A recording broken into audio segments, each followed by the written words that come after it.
The Miracle of Enzim, halaman 31. Pendahuluan, keajaiban enzim dan kunci rahasia kehidupan. Tubuh Anda memiliki kemampuan luar biasa untuk menyembuhkan diri sendiri.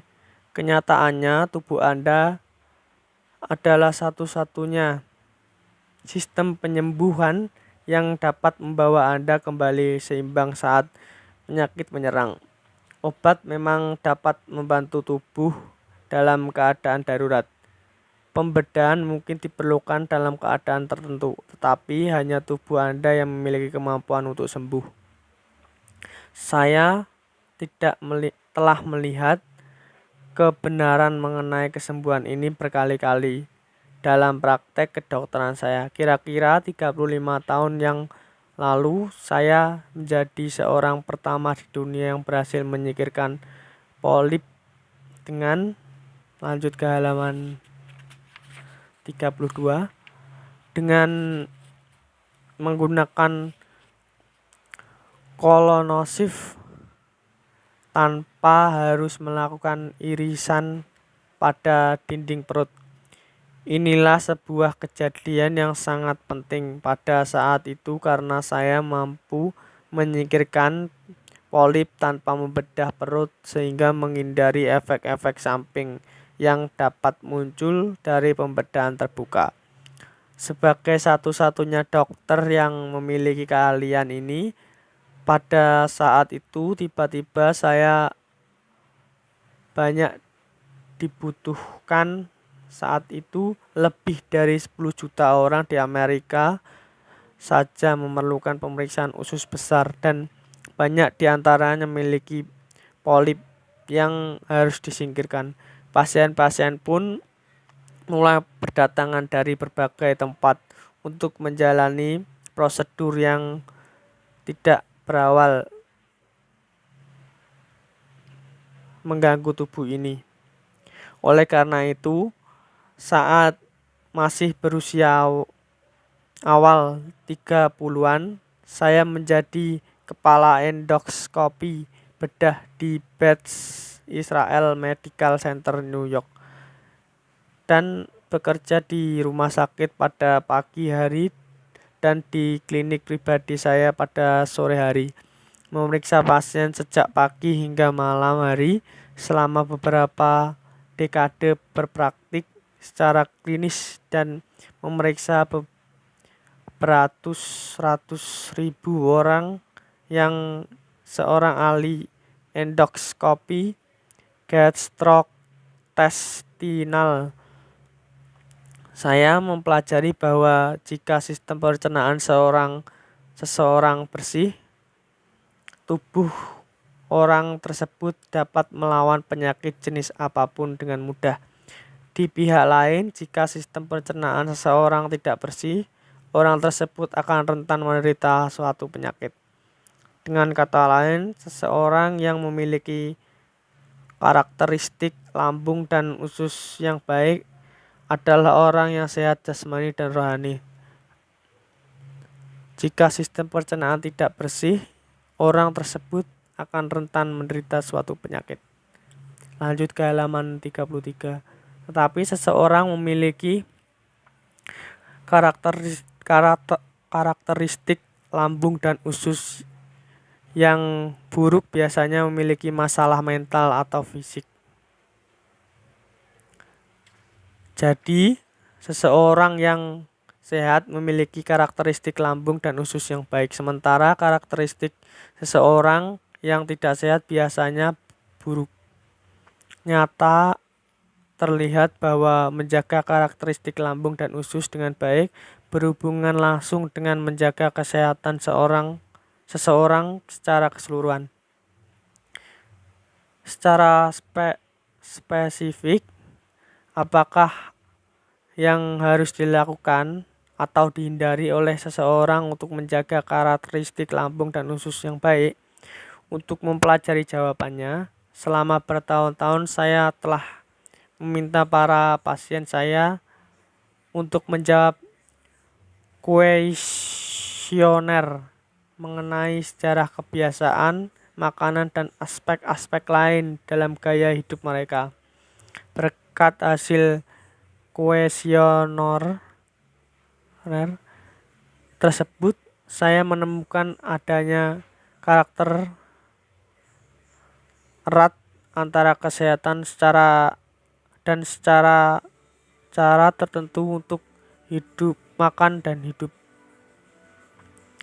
Yang akan saya perkenalkan dalam buku ini adalah teori saya mengenai bagaimana cara menjalani hidup yang panjang dan sehat berdasarkan data yang telah saya kumpulkan melalui praktek kedokteran saya selama berpuluh-puluh tahun. Data tersebut menunjukkan bahwa keseluruhan tubuh dan fungsinya yang tak terhitung banyaknya itu dapat dipahami dengan menggunakan sebuah kunci. Kunci menuju hidup panjang dan sehat, terangkum dalam satu kata, enzim. Lanjut ke halaman 34. Enzim adalah sebuah istilah genetik untuk katalis protein yang dibentuk di dalam sel hidup makhluk hidup. Dimanapun terdapat kehidupan, di dalam tubuh maupun hewan, enzim selalu ada.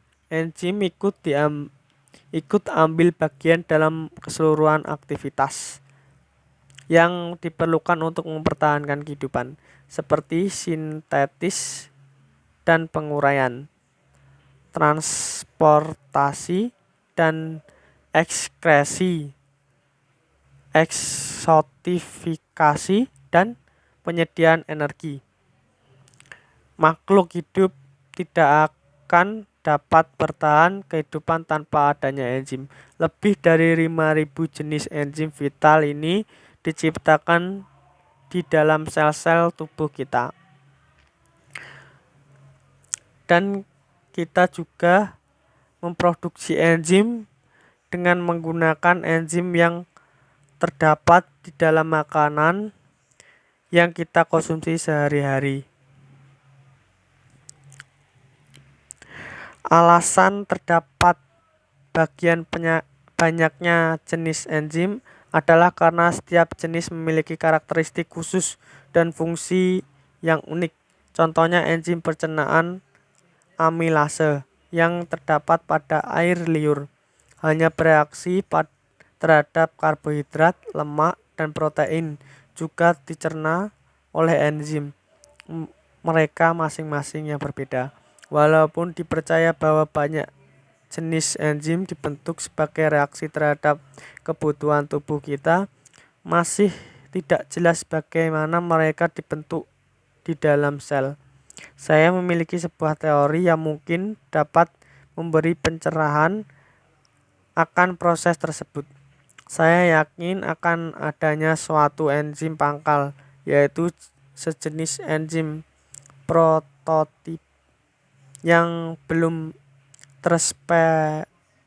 terspesialisasi selama belum diubah menjadi suatu enzim spesifik sebagai reaksi terhadap suatu kebutuhan tertentu. Enzim pangkal ini memiliki potensi untuk berubah menjadi enzim jenis apapun. Lanjut ke halaman berikutnya. The Miracle of Enzym, halaman 35. Enzim adalah katalis protein yang dibentuk dalam sel makhluk hidup. Enzim ikut ambil bagian dalam seluruh aktivitas yang diperlukan untuk mempertahankan hidup, seperti sintesis dan penguraian, transportasi, ekskresi, detoksifikasi, penyediaan energi, dan regenerasi sel. Makhluk hidup juga memproduksi enzim dengan menggunakan enzim yang terdapat di dalam makanan yang dikonsumsi.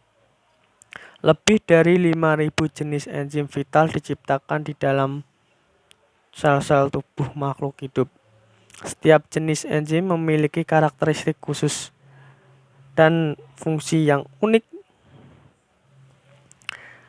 Dalam suatu enzim pangkal, yaitu sejenis enzim prototip yang belum terspesialisasi selama belum diubah menjadi suatu enzim spesifik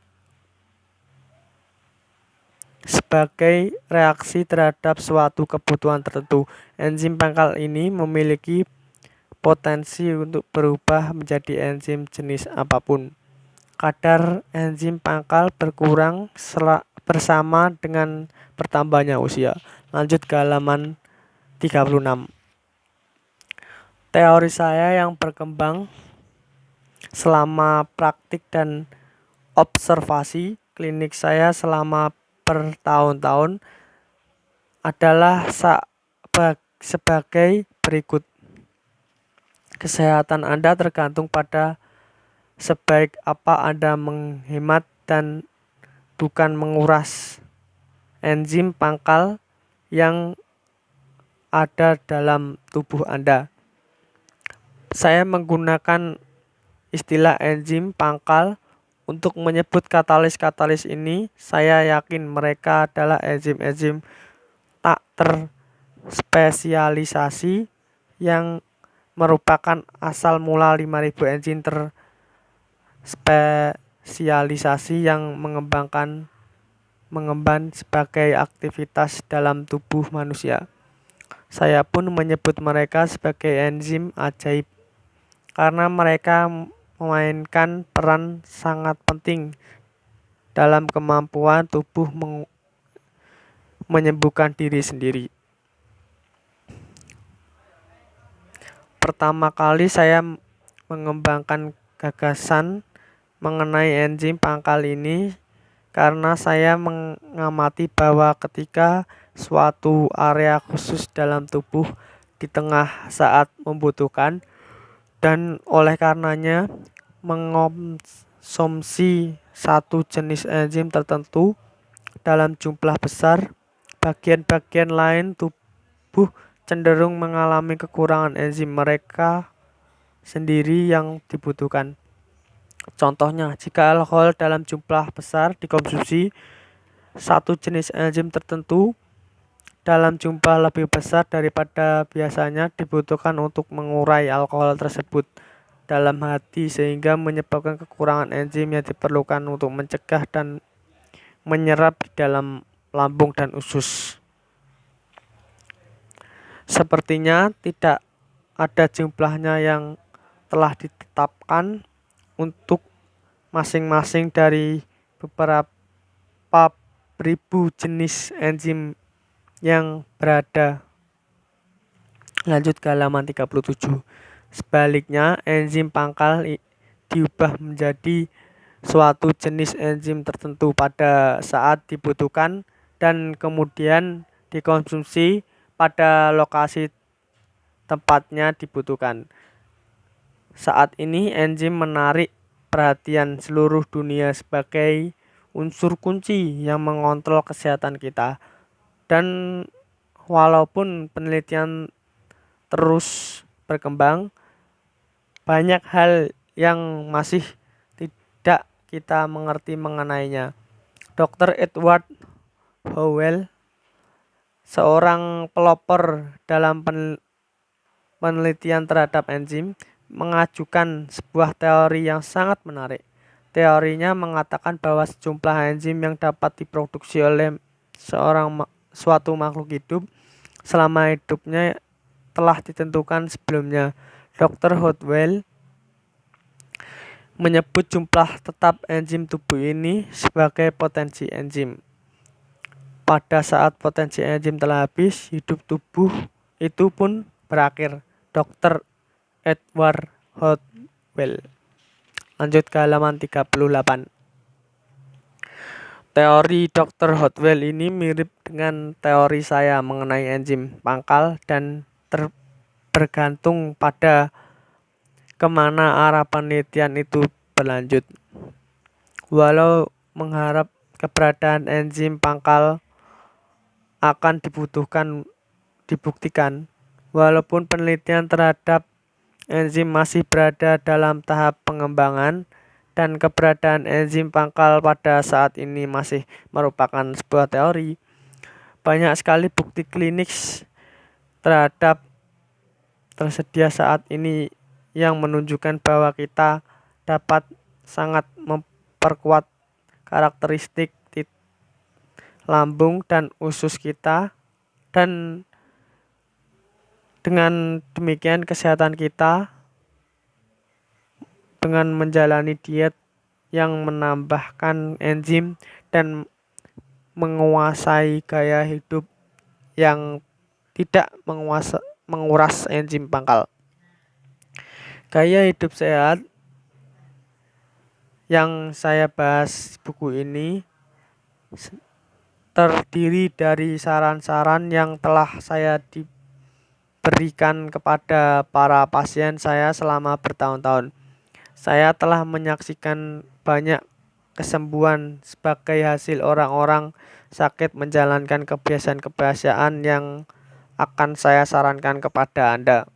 Namun, bersiaplah untuk terkejut Anda, karena Anda mungkin akan mendapati beberapa saran yang sepertinya bertentangan dengan kebijaksanaan mengenai kesehatan dan makanan yang umumnya kita dengar. Saya yakinkan bahwa semua yang disajikan dalam buku ini telah diuji kebenarannya. Hanya setelah pengujian keamanan gaya hidup ini, saya mengajak para pasien saya untuk menjalaninya dengan hasil yang luar biasa. Saya sendiri menjalani gaya hidup sehat ini, dan selama bertahun-tahun saya menjalani praktek kedokteran, tidak pernah sekalipun saya jatuh sakit. Lanjut ke halaman 39. The Miracle of Enzyme, halaman 39. Pertama dan terakhir kali saya menerima perawatan medis dari seorang dokter adalah pada usia 19 tahun. Pada saat saya terkena flu. Sekarang dalam usia 70-an, saya masih bekerja dalam lingkungan kedokteran, baik di Amerika maupun Jepang. Walaupun kedokteran adalah profesi yang sangat menantang, baik secara fisik maupun mental, saya selalu mampu menjaga kesehatan saya dengan setiap hari mempraktekkan gaya hidup sehat yang dijelaskan dalam buku ini. Setelah melihat efek-efek positif gaya hidup ini melalui pengalaman saya sendiri, saya pun menganjurkan para pasien saya untuk ikut mempraktekannya. Hasilnya bagi para pasien saya sangat mengagumkan, jauh melebihi hasil saya sendiri. Contohnya, setelah melatih para pasien saya untuk memahami dan mengikuti gaya hidup ini, saya mengamati tingkat kembalinya kanker di antara mereka menurun menjadi 0. Walaupun ilmu kedokteran modern sering dipraktekkan seolah-olah tubuh adalah sebuah mesin yang berdiri dari bagian-bagian yang terpisah, sesungguhnya tubuh masih ada sebuah unik kesatuan yang segalanya saling terhubung. Contohnya, efek sebuah lubang yang tidak ditambal pada satu gigi saja akan menyebar ke seluruh tubuh. Sama halnya, makanan yang tidak dikunyah dengan benar akan membebani lambung dan usus, menyulitkan pencernaan, menghambat penyerapan nutrisi-nutrisi vital, dan berakibat pada berbagai masalah ke seluruh tubuh. Satu masalah kecil mungkin, lanjut ke halaman 40, mungkin sekilas tampak tidak relevan, tetapi Tidak jarang masalah kecil dapat berakhir pada penyakit yang serius.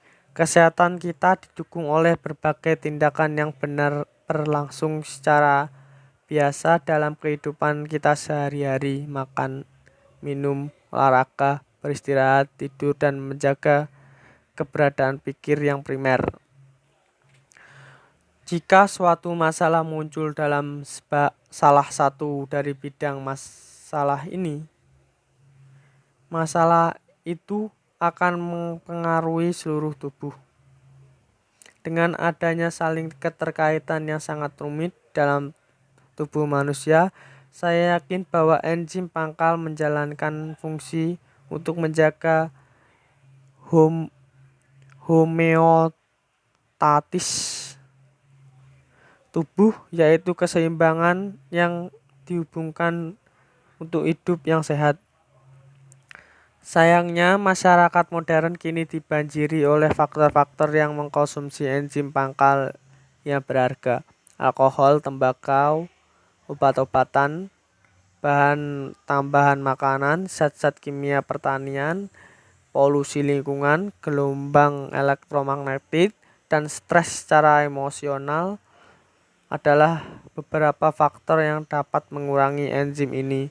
Agar Anda dapat mempertahankan hidup sehat dalam masyarakat modern ini, penting bagi Anda untuk memahami mekanisme tubuh Anda dan untuk memahami ketetapan hati untuk menjaga kesehatan Anda sendiri. Untungnya, hal ini tidaklah terlalu sulit dilakukan begitu Anda telah memahami dengan jelas apa saja yang dapat menguras enzim pangkal dan bagaimana enzim pangkal dapat ditambahkan. Maka hanya dengan sedikit usaha setiap hari, Anda akan dapat menjalani seluruh masalah hidup alami Anda tanpa jatuh sakit. Lanjut ke halaman 41.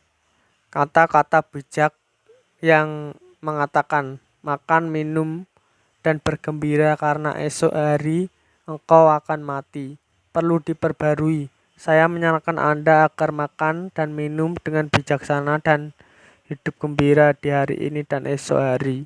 Saya akan menunjukkan kepada Anda bagaimana caranya. Halaman 42 kosong, lanjut ke halaman 43.